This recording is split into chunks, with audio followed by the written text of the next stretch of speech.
5 business lessons I wish I knew earlier. Ito yung mga business lessons na dapat alam mo noon pa. Number 1, sales first, logo later. Masyado nating inuuna yung pagpapaganda ng logo. Ang dapat na inuuna natin kung paano tayo kikita. I'm not saying na huwag ka na gumawa ng logo. It's just that huwag mo ibuhos lahat ng oras mo sa pagpapaganda ng logo. Kung meron ka na nagawa na logo na hindi ka pa satisfied, okay na muna yan. Ang importante, matutunan mo muna kung paano ka kumita. And then later on, pwede ka na mag-hire ng graphic designer para mas mapaganda pa yung logo mo. Number 2, hindi lahat ng friends mo ay magiging customer mo. Ito yung masakit na katotohanan pagdating sa negosyo. Meron yung kasabihan sa business na a client will become a friend faster than a friend will become a client.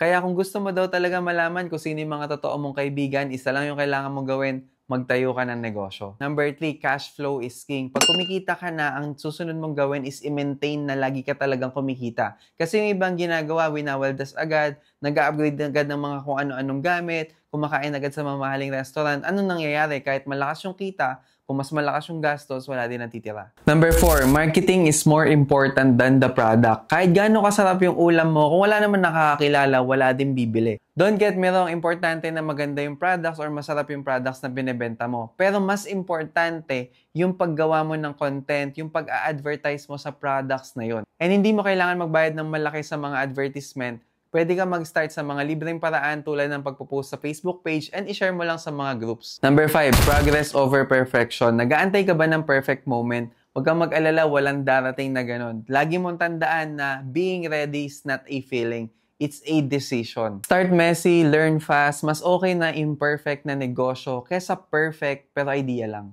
So I hope itong 5 business lessons na to ay makatulong sa'yo bago mo pa to matutunan the hard way. So if you want to learn more about real life business lessons, you can visit my TikTok account.